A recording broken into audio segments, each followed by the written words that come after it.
புஷ்பங்கள் பாகம் 8.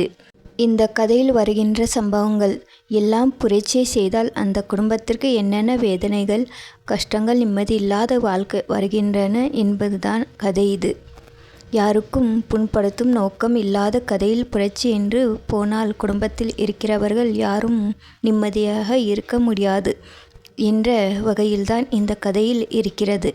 இந்த கதை எல்லோரும் பாருங்கள். கதை ரொம்ப நல்லா இருக்குது. இப்படி அமங்கலமாக பேசாதீர்கள் என்றால் புரட்சிக்காரனுக்கு மங்களம் எது அமங்கலம் எது என்றேன். சரி நேரமாகிவிட்டது என்றாள். ராம்லால் மண்டபம் ஒரு அழகான மண்டபம், கல்யாண மண்டபம். அங்கே நடைபெற்றது வர்த்தக சபையினர் நடத்தும் விழா. பெரும் புலிகளெல்லாம் வந்திருந்தார்கள்.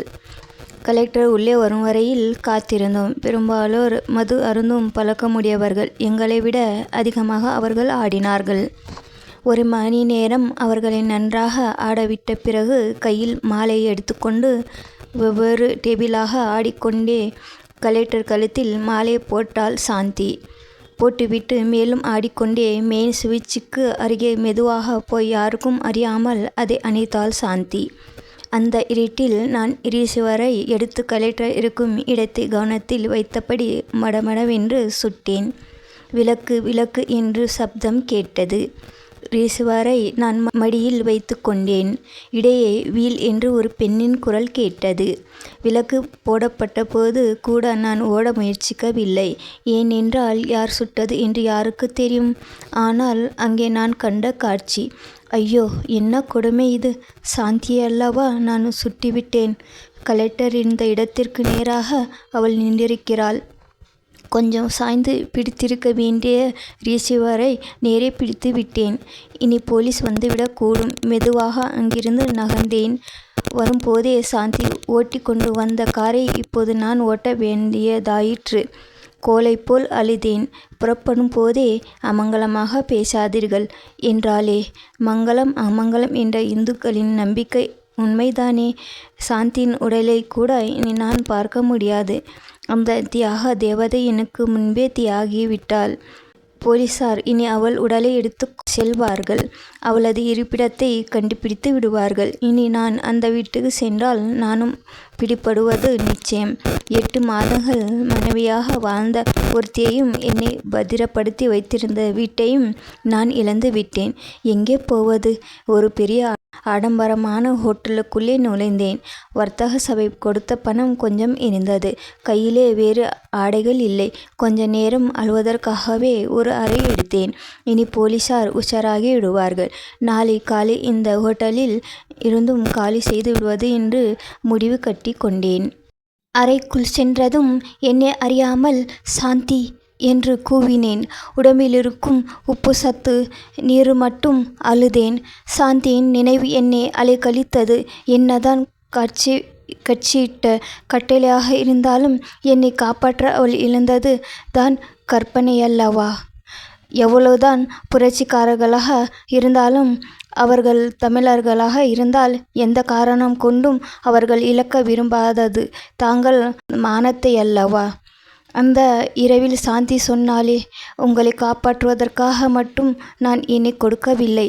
என்னை அறியாமலே ஏதோ ஒரு ஈடுபாடு உங்களிடம் ஏற்பட்டு கொண்டே வந்தது. முதலில் பாதுகாப்பாக இருந்ததற்கு பிறகு ஆசையாக மாறி அதனால் உங்களை பாதுகாப்பது என்பது மிக அதிகமாக தோன்றி விட்டது.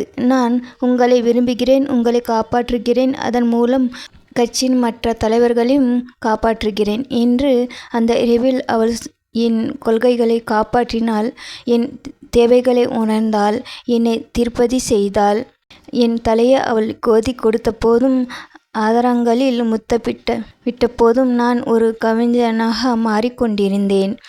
கம்யூனிஸ்ட் சித்தார்த்தின்படி காதல் கவிதைகள் காலத்தை வீணாக்குபவையாக இருக்கலாம். ஆனால் உன்னதமான அன்புக்கு அவை மணிமண்டபங்கள் அல்லவா? அழுத்தமான போராட்ட உணர்ச்சிக்கு ஆழமான காதல் துணை அல்லவா?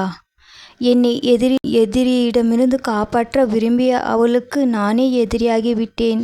அந்த புஷ்பத்தை இரத்தத்தில் நீராட விட்டு விட்டேன். மென்மையான அந்த மலரை தொட்ட இந்த கைகள் அந்த நேரத்தில் ஏன் அந்த துப்பாக்கியை தூக்கின என்று வலது கையை கட்டிலின் மீது ஓங்கி அடித்தேன். அதிலே நீட்டி கொண்டிருந்த ஆணி என் கைக்கு ஒரு சரியான தண்டனையை கொடுத்தது. ஆம், அதையும் ஒரு இரத்தம் புஷ்பமாக ஆக்கிவிட்டது. இரண்டாவது புஷ்பம் இரண்டாம் முறையாக பேசுகிறது. நான் கல்யாணிதான் பேசுகிறேன். நாங்களும் அழுதபடிதான் பேசிக்கொண்டிருந்தோம். காதலிலே ஒன்று சேர்ந்தோம். நானும் என் அத்தான் திருமந்திரமும் கல்யாணம் என்பது துன்பத்திலே பங்கு பெறுவதுதான் என்பது சரியாக போய்விட்டது. குடும்பத்தில் ஒரு பிள்ளை தடம் தெரியாமல் நடந்து கொண்டால் குடும்பம் முழுவதுமே திக்கு முக்காடும் என்பதற்கு எங்கள் ஒரு வீட்டை பார்த்தாலே போதும். என் அண்ணனின் வர்த்தக புரட்சி எந்த வர்த்தகத்தை வாழ வைக்கப் போகிறதோ எங்களுக்கு தெரியாது. ஆனால் எங்கள் வர்த்தகத்தை வேறறுத்து விட்டது. அண்ணன் தலைமறைவு, அண்ணியின் மானக்கேடு, அன்னையின் பரிதாப மரணம், தாள முடியாத போலீஸ் சித்திரவதை, கலப்பாக இருந்த வீட்டின் கரையிருள் சூழ்ந்து விட்டது. வேலைக்காரியும் மெதுவாக நழுவிவிட்டாள். நானே சமைப்பேன், அத்தானுக்கு சாப்பாடு போடுவேன். கண்ணீரை உப்பாக்கி கொண்டு அத்தான் சாப்பிடுவார். பக்கத்தில் உட்கார்ந்து கண்களை துடைத்து விட்டபடியே பரிமாறுவேன். அவர் என்ன வேறிடத்து மாப்பிள்ளையா? கல்யாணம் ஆகவில்லை என்பதற்கு வீட்டிலே வளர்ந்தவர்தானே. அந்த பாசம் இல்லாவிட்டால் அவர் ஏன் அழப்போகிறார்? நான் சரியாக சமைத்திருப்பேனோ என்னவோ, அவர் சாப்பாட்டில் குறை சொன்னதே இல்லை.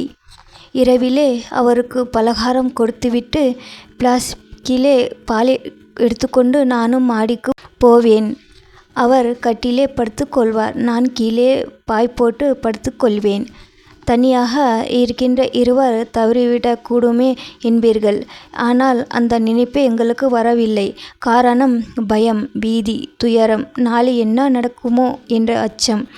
இந்த சிந்தனையில் கட்டி அணைக்கும் எண்ணமா வரும்? ஏற்கனவே நாங்கள் ஒருவர் மடியில் ஒருவர் விளையாடியவர்கள்தானே. 6 மாதங்களுக்கு மேல் வீட்டு கதவை சாத்தி கொண்டு நாங்கள் உள்ளே வாழ்கிறோம். வீதியில் அரிசி வண்டி வந்தால் அரிசி வாங்குவோம். காய்கறி வண்டி வந்தால் காய்கறி வாங்குவோம். என்ன கிடைக்கிறதோ அதை சாப்பிடுவோம். படியை விட்டு கீழே இறங்க பயப்படுவோம். ராமாயணம் படிப்போம், பகவத்கீதை படிப்போம். ஏதோ 60 வயதான காதலர்கள் மாதிரி நடந்து கொண்டோம். அண்ணன் தலைமறைவாகும் வரை நாங்கள் ஆடியதென்ன, பாடியதென்ன, அணைத்ததென்ன, மகிழ்ந்ததென்ன? தனித்திருக்கும் வாய்ப்பிலே தவறு செய்ய துணியவில்லை. மடியிலே படுத்தும் மார்பில் சாய்ந்தும் அழுவதோடு சரி. எத்தனை நாட்களுக்கு இந்த வேதனை? என் அத்தான் பிறந்த வீடு திருச்சி அடுத்த லால்குடியில் இருக்கிறது. நீண்ட நாட்களாக அத்தான் ஒரு பகுதியில் அவரது ஏழை சிறப்பாக வாழ்ந்து கொண்டு மற்ற பகுதியை கவனித்து வருகிறார். லால்குடி பசுமையான ஊர். காவிரியின் கால்வாய்களும் வயல்களும் உண்டு என்றார். நாம் கல்யாணம் செய்து கொண்டு அங்கே போய்விடுவோமே என்றார். எனக்கும் அதுவே நிம்மதியாக தோன்றிற்று. நிம்மதியாக வாழ்வதற்கு சொத்து சேர்க்க ஓடி ஆடித்தானே மனிதர்கள் நிம்மதியை இழக்கிறார்கள். கல்யாணம் செய்வதென்று முடிவு கட்டினோம். நாள் பார்ப்பதற்கு அத்தான் காலண்டரை எடுத்தார். கோலும் நலிந்தோர் கிள்ளை, கேளும் கிளையும் கெட்டோர் கிள்ளை என்று நான் அதை பிடுங்கி தூர எறிந்தேன். மாலை வேண்டுமே, மங்கல்யம் வேண்டுமே. மாலையையும் என்ன வண்டியில் வைத்து தள்ளி கொண்டு வருகிறார்கள். மங்கல்யம் தாயாருடையது இருக்கிறது. ஆபத்துக்கும் பாவமில்லை. மாலை வாங்கி வர அத்தான் கடை தெருவுக்கு போனார். நான் உயிரோடு இருந்ததே பெரிய காரியம். தேடப்படும் ஒருவனின் குடும்பத்தை சேர்ந்தவர்கள் தெருவில் நடப்பது எப்படி? நல்ல வேளை என் அத்தான் பத்திரமாக திரும்பி வந்தார். தாயாரின் தாலி சரடுக்கு மெருகு போட்டோம். அவள் வாழ்ந்த அளவுக்கு நாங்கள் வாழ்ந்தால் போதாதா? அதே தாலியை தாய் தகப்பன் படத்துக்கு முன் நின்று கட்டி கொள்வது என்று நான் முடிவு கட்டினேன்.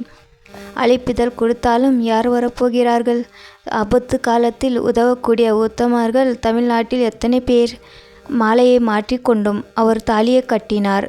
மறுநாள் இரவு ரயிலில் புறப்படுவது என்று முடிவு செய்தோம். அப்போது மாலை மணி 6 கதவு தட்டும் சப்தம் கேட்டது. ஆசீர்வதிக்க யாரோ வந்திருக்கிறார்கள் போலிருக்கிறது என்று நான் மாலையோடு கதவை திறந்தேன். அங்கே தபால்காரர் ஒரு கடிதத்தை கொடுத்தார். கதவை சாத்தினேன். செய்தி கேட்டு யாராவது வாழ்த்து அனுப்பியிருக்கிறார்களா? உடைத்து பார்த்தேன். உரைதான் இருந்தது. கடிதத்தை காணோம். அது சென்சராகி விட்டது. அன்று எங்களுக்கும் முதலிரவு. ஏன் இந்த போடுகிறேன்? அண்ணன் அண்ணியின் முதலிரவில் போலீஸ் வந்தது. எங்கள் இரவில் என்ன வரப்போகிறதோ? எத்தனையோ இரவுகள் பக்கம் பக்கம் இருந்தும் தப்பு செய்யாத நாங்கள் இப்போது ஒரு தப்பும் செய்ய போகிறோம். தாய் தகப்பன் செய்த தப்பில் தானே நாங்கள் பிறந்தோம். நீண்ட காலத்து வேடிக்கை பேச்சுகள் இப்போது ஒரு உருவம் பெற்றன. கதை முடிந்தது. இதே இன்னொரு கதையில் சந்திக்கலாம். கதை பிடிச்சிருந்தா சப்ஸ்கிரைப், லைக், ஷேர், சப்போர்ட் பண்ணுங்கள். தேங்க்யூ ஃபார் வாட்சிங்.